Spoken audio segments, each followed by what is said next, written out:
ABK Radio, l'interview.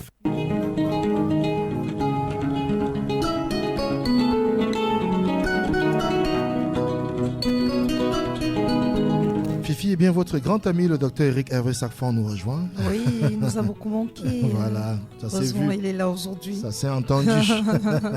Didier Yimkwa, je n'ai pas besoin de vous présenter à tous les deux. Vous faites œuvre utile dans ce pays. Vous dans le sillage de l'écologie et lui dans le sillage de la nutrithérapie. La nutrithérapie. Chacun son domaine et pour le bien des Camerounais. Docteur Eric Hervé Sarfan, bonjour. Bonjour Didier, bonjour Fifi. Bonjour Doc. Et bonjour autre Didier. J'aurais pu dire Didier, ça aurait marché. Ce matin, on parle d'un sujet grave, tant déjà par l'énoncé, parce que le nom est fort curieux, l'apoptose. Effectivement Didier, nous parlons de l'apoptose aujourd'hui. C'est un mot très peu connu par le commun des mortels, mais pourtant un mot utile et même primordial dans le monde de la nutrithérapie. C'est la mort des cellules. Donc aussi important que par le sujet qu'il draine, la gravité de ce qu'il représente. Apoptose, mort des cellules. C'est la mort programmée des cellules. Mort programmée. J'avais jamais entendu ça. Justement, ça c'est sûr. Oui. Bien de techniciens même ne savent pas vraiment en profondeur ce que c'est. Et là, je veux commencer à éclairer la lanterne des auditeurs par une phrase que j'aime bien. Et cela pourra être utile même pour le personnel des ABK. C'est ça. Et cela va illustrer parfaitement la qualité de l'homme que vous êtes. Pour avoir le privilège de vous rencontrer chaque jour et discuter avec vous, je sais que vous le faites si bien, Didier. Merci beaucoup, monsieur. Par anticipation. Et voici la phrase. Si vous n'êtes pas capable de mourir pour ce que vous voulez ne sera pas capable de vous donner la vie. C'est ça. Redites-le. Si vous n'êtes pas capable de mourir pour ce que vous voulez ne sera pas capable de vous donner la vie.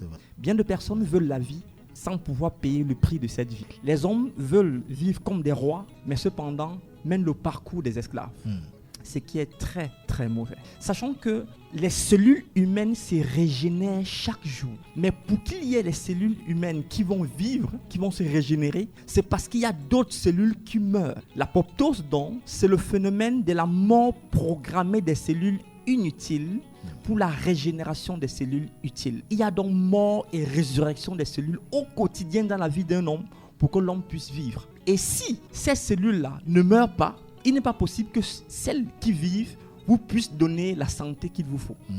Est-ce que vous vous rendez compte que ce phénomène est tellement récurrent, est tellement automatique et systématisé que l'homme ne se rend pas compte? C'est pourquoi d'ailleurs, il y a quelque chose de très important que l'homme devrait faire, le processus de la détoxification des organes.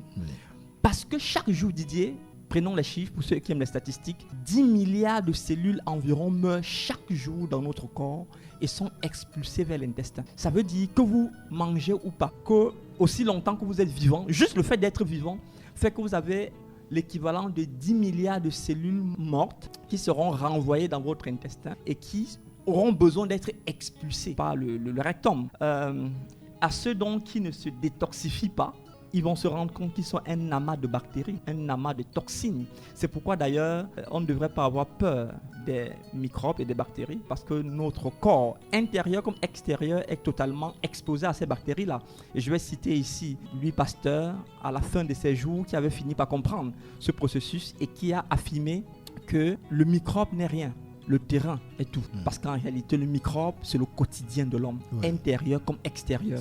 Mais si le terrain est bien travaillé, alors le processus de l'apoptose ayant produit, le mauvais microbe, entre parenthèses, les mauvaises bactéries seront tout simplement expulsées de manière automatique du corps pour permettre une vie en santé, une vie en bonne santé.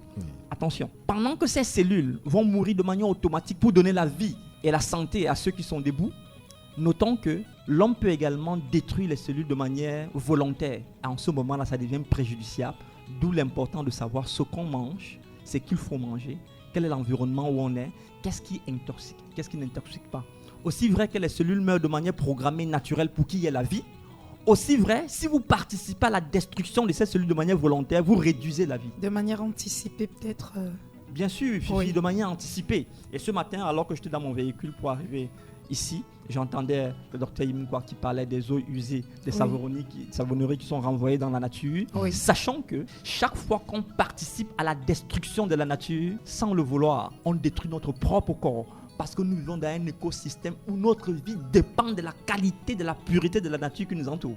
Si nous détruisons les cellules de notre corps de manière volontaire, nous accentuons le processus de l'apoptose et nous réduisons ainsi notre espérance de vie. Et vous savez aujourd'hui combien, je disais la dernière fois à mon dernier passage, avant de soupirer un peu, aujourd'hui quand je vois quelqu'un manger, je jette un coup d'œil dans son plat, je lui dis bonne chance. Vous dites quoi?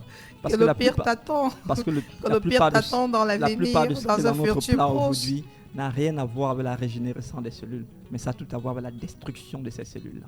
Docteur, ça fait peur et on se dit que finalement l'espérance de vie, lorsqu'on vous entend, peut être ramenée d'ici quelques années, même à 40 ans, dans notre pays, si on ne change pas nos habitudes alimentaires. Je vais encore vous faire plus peur que ça, Fifi. Vivre 40 ans aujourd'hui est un exploit. Quand on sait combien tout un système machiavélique se met en place pour détruire l'homme avant même qu'il ne naisse, on est en train de détruire les germes de la vie. Il y a ce processus. Je sais que vous qui êtes journaliste, vous avez certainement vu ça sur les réseaux sociaux, où on est en train de vouloir corrompre les semences des graines, empêcher que le fruit ne puisse porter en lui sa propre sémence. Vous obligez à ne pouvoir mettre en terre que les sémences que vous avez achetées ailleurs, et qui vont détruire votre propre sol et vous détruire vous-même. Mais sachant que c'est organismes génétiquement modifiés.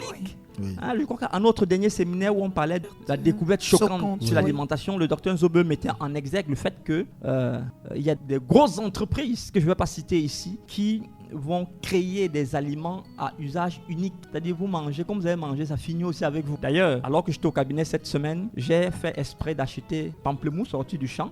Oui. Et je suis allé en grande surface acheter un autre pamplemousse rouge. J'arrive au cabinet, c'était une expérience que je faisais. Vous vous rendez compte que vous prenez un pamplemousse, vous ne trouvez aucun pépin à l'intérieur. Aucun pépin, pamplemousse rouge. Oui. Ce ne sont pas les nouveaux pamplemousses. C'est justement des OGM. Didier, je vais lire la Bible, que j'aime bien. Je vous ai demandé ça trivialement. Je sais, Didier. Un fruit. Ce qu'on appelle un agrume sans fruit. Sans pépin, oui. La Bible dit clairement, vous ne devrez consommer que des fruits portant en eux leur propre sémence. Genèse chapitre 1. Si un fruit ne porte pas en lui sa sémence, fais attention, il peut être nocif pour toi. C'est ça. Et comment vous pouvez vous retrouver d'un... Je connais le pamplemousse comme étant un fruit qui a le pépin. Et le pépin du pamplemousse est amer. C'est ce qu'on enseigne même à l'école. D'accord. Les fruits qui a pépin, en fait, les fruits à pépin, le pamplemousse en fait partie. Comment je m'en vais dans une grande surface, je prends le pamplemousse, il n'y a aucun pépin. Et le fruit est costaud comme ça. Je le replante comment?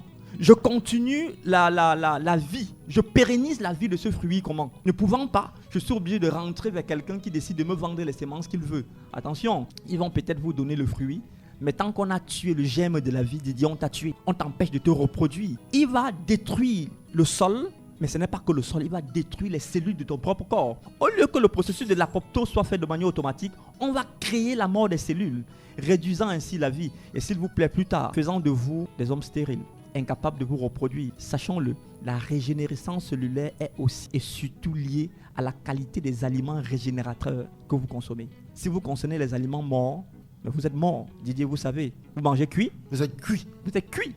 Et même très cuit. Et si dans les aliments ça, c'est vivants, l'assistant qui a appuyé. Si dans les aliments vivants, on n'arrive plus à trouver dans les aliments vivants les aliments régénérescents, on a un sérieux problème. Et c'est le cas aujourd'hui. Et c'est pourquoi je voulais attirer l'attention des auditeurs de ABK qui font bien de nous écouter. Faites attention désormais à ce que vous achetez. Mais désormais, ce n'est même plus au marché. Faites attention à ce qui entre en terre. Parce qu'on a réussi aujourd'hui à vouloir détruire la vie avant même qu'elle ne naisse. Détruire les germes de la vie, ce n'est plus détruire la vie. C'est s'attaquer au créateur de la vie. Oui. Oui, Fifi. Vous savez, chacun son problème. Fifi, vous prendrez la parole, mais mon ami et frère Didier Yimkwa évoquait la libido tout à l'heure. Il a insisté, ça tue la libido. Il a dit 3 fois, sauf qu'on ne l'a pas entendu. Chacun ses problèmes. Voilà, docteur, vous avez parlé tout à l'heure de ces aliments, qui, une fois qu'on les consomme, en fait, qui ont été fabriqués pour être consommés une seule fois. Et lorsqu'on les consomme, on est fini. On peut avoir d'autres exemples. Vous avez pris l'exemple de ces aliments organiquement modifiés, génétiquement modifiés. Quels autres aliments peuvent être... Il y a un aliment, par exemple, je sais qu'il y a des millions de personnes qui nous écoutent. Oui. J'aurais pu être très modéré, mais aujourd'hui, la science est avérée là-dessus. Oui. Ce ne serait pas un risque que de me jeter sur ce chemin. Oui. Ce qu'on va appeler le maïs doux, que vous allez trouver dans les grandes surfaces, dans les boîtes. Qu'on utilise très Faites bien souvent attention pour faire des hors d'œuvre. Faites très attention. Oui. En 2019, il a été publié en France, dans plusieurs journaux, combien est-ce que le maïs doux pris sur 3 mois pouvait être source de cancer. Publié. Exemple fait sur les rats. Les rats étaient porteurs de cancer juste en prenant le maïs doux. Et on sait aujourd'hui combien de fois les grandes surfaces, combien de fois les hôtels, les restaurants, parce qu'ils vont faire une bonne salade, vont acheter le maïs doux pour mettre à l'intérieur. Faites attention à ces aliments-là. Oui. Le maïs, je sais que pour manger un bon maïs, je le prends au champ. Et lorsque je l'ai séché, il doit porter en lui son germe. Prenez ce maïs doux-là, mettez-le en terre. S'il produit l'épi, vous venez me voir. Il ne produira jamais d'épi. Et les olives sont dans la même catégorie parce qu'également on en consomme. En tout cas, quand vous parlez de maïs doux, ça me fait penser aux olives. Est-ce que également les aujourd'hui, olives... Fifi, rien n'est épargné, même le haricot. D'ailleurs, faites attention, la plupart des haricots que nous consommons ne sont pas toujours issus de nos champs d'ici. Oui. Le haricot est importé en bonne partie. Et un autre docteur que je ne vais pas citer ici disait, pourquoi aller chercher à 2000 km un aliment que vous pouvez trouver à 100 km? Vous contrôlez mieux l'aliment qui sort ici à Penja, Vraiment. en Djombe, que de contrôler l'aliment qui sort en Ukraine. C'est quand même bizarre, non? Non, je préfère manger ce que je contrôle. Je préfère, et si c'est pas bon, je peux aller voir la femme qui m'a vendu que, la mère, ce que tu m'as vendu là n'est pas bon. Oui. Mais vraiment, quand vous prenez le blé qui sort à 2000 km et ça vous apporte, ça vous réduit la libido, vous plaignez chez qui? Demandez à Didier Imko. Chez le Lucronien. C'est lui qui a Non, ce il est problème. important de prendre conscience et de se rendre compte que, d'ailleurs, je l'ai publié sur mes pages il y a 3 jours. Nous vivons actuellement une guerre froide et C'est la vrai. guerre la plus redoutable de notre génération risque d'être une guerre alimentaire. C'est vrai. Sachez que celui qui contrôle votre alimentation contrôle votre énergie. Ça, c'est Yao qui le disait, un Chinois. Faisons attention à ce que nous mangeons. Nous avons encore les privilèges et de tous les continents qui sont dans le monde, l'Afrique encore fait partie des rares continents qui peut avoir son incident alimentaire. Parce qu'ayant des terres très, très fertiles. Les autres n'ont pas le choix que d'aller dans le supermarché. Parce qu'aujourd'hui, c'est les machines qui produisent les aliments. Chez nous encore, c'est la terre qui produit l'aliment. Préservons ce que nous avons de valeur. Sinon, au lieu que le créateur de l'univers qui a permis qu'il y ait un phénomène d'apoptose pour la résurrection des cellules et nous permettre de vivre longtemps, nous allons provoquer la mort de ces cellules et nous allons nous-mêmes décider de réduire notre espérance de vie. Oui, Didier. Et ça tombe bien puisque vous avez cité le divin. Il y a un proverbe, je crois, Fifi, qui dit que Dieu a fait l'aliment, le diable a fait l'assaisonnement. Tout à fait. Parce que quelquefois, c'est ce qui accompagne les aliments aussi qui fait problème. Et ça, c'est bien de dire, Voilà, Didier. oui. On n'assaisonne que ce qui est déjà mort. C'est ça. Croyez-moi, vous n'avez Absolument. pas besoin d'assaisonner une carotte vivante. Oui. Parce qu'elle est juteuse et bonne. Mais la même carotte, lorsque vous avez cuit, vous ne pouvez pas la manger comme ça, elle est très pénible. Vous allez mettre un peu de poivre blanc, C'est ça, un pour peu de sel. les exhausteurs de goût. Exhausteurs de goût. C'est ça. On rehausse le goût de ce qui est mort. Il est difficile de manger une viande cuite sans l'avoir assaisonnée. Assaisonné.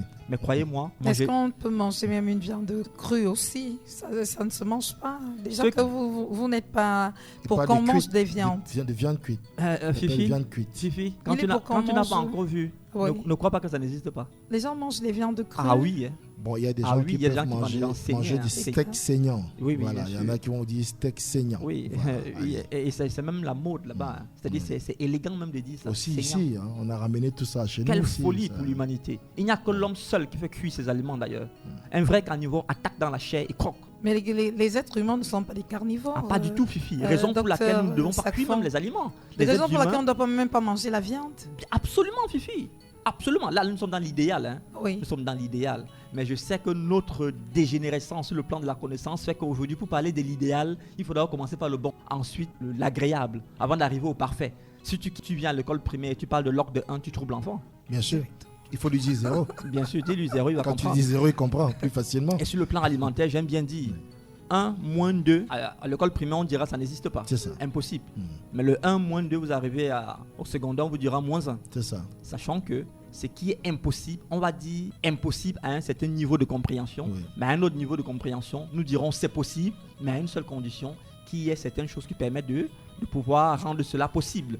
Didier, nous devons prendre à cœur ce qui est dans notre plat et chercher aujourd'hui, non pas seulement à regarder le goût et la qualité des aliments, mais aller jusqu'à l'essence, la production de ces aliments. C'est important de le faire. C'est très important. Et je voudrais encourager le PDG des ABK et aussi vous les techniciens, de ce que vous donnez la possibilité à tous les Spécialistes, secteurs et les oui. spécialistes de venir Oui. parler de ces choses qui très souvent sont rejetées au second plan. C'est ça. L'alimentation, la Absolument. production et tout le reste. Ces choses pourtant du quotidien. Oui. Voilà. Et Nous sommes qui une sont- radio non seulement agréable, mais surtout utile. Utile et Et agréable. si tu me permets, je vais ajouter quelque Bien chose sûr, à bien ce sûr. que vient de dire le docteur Sapin. Lorsque vous voyez les quantités de boissons gazeuses que nous consommons aujourd'hui, moi j'ai peur pour la génération d'ici 20 ans.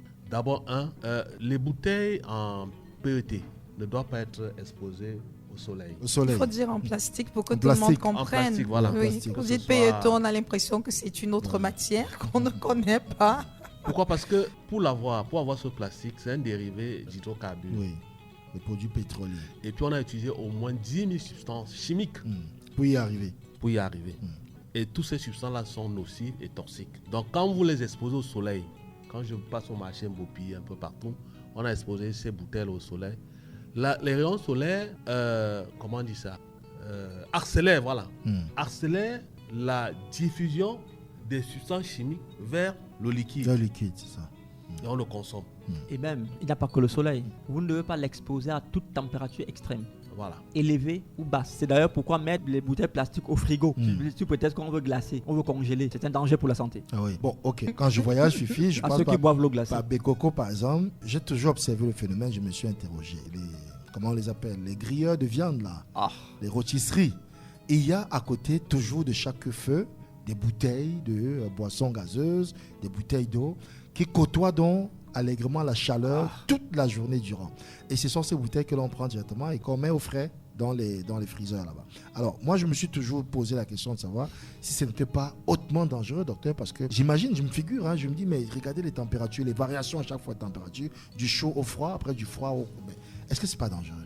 C'est une certitude, Didier, que c'est très hyper dangereux. D'ailleurs, vous allez... Mais ils sont encouragés en cela par les entreprises brassicoles qui les ont même brandées et tout ça. Donc l'ignorance est la chose la mieux partagée. Mais est-ce que ces entreprises s'attachent vos services? Oui, elles savent. Ces entreprises savent. Mais est-ce qu'elles s'attachent vos services? Mais sauf que malheureusement, non.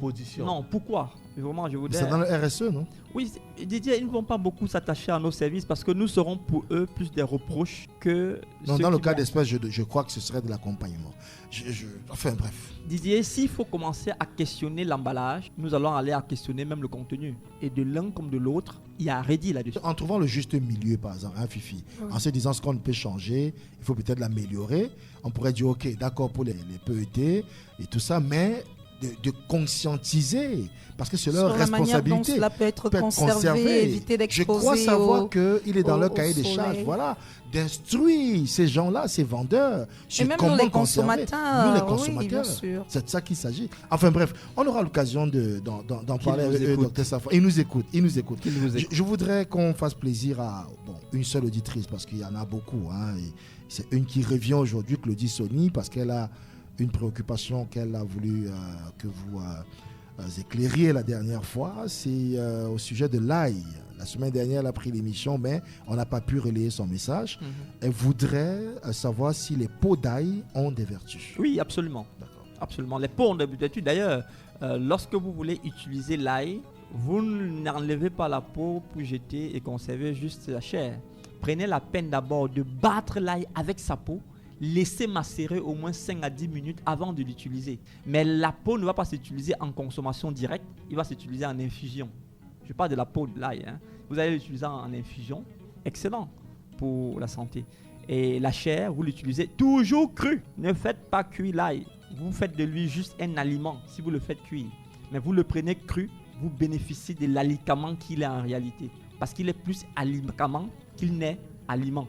Mais les gens vont l'utiliser généralement comme aliment, malheureusement. Donc elle peut parfaitement enlever la peau après l'avoir battue, laisser macération 5 à 10 minutes, enlever la peau cette fois, l'utiliser en infusion dans de l'eau, au moins 8 heures, qu'elle va consommer après. Et l'ail en lui-même, découpé, haché, qu'elle va utiliser ça dans les salades, ça lui apporterait certainement du bien. Dr Safwan, merci infiniment d'être passé par ici ce matin. On rappelle que votre jour, d'habitude, c'est le jeudi. Oui. Mais hier, vous étiez pris dans... Je devrais être justement déjà en déplacement actuellement. C'est ça, voilà. Vous avez tenu mon départ pour les auditeurs pour venir ici, pour honorer à mon rendez-vous. Avec vous ce matin, on a parlé d'apoptose, A-P-O-P-T-O-S-E. Apoptose, c'est un processus physiologique de mort cellulaire programmée. C'est ce que vous avez dit. Absolument. Merci infiniment. ABK Radio, l'interview.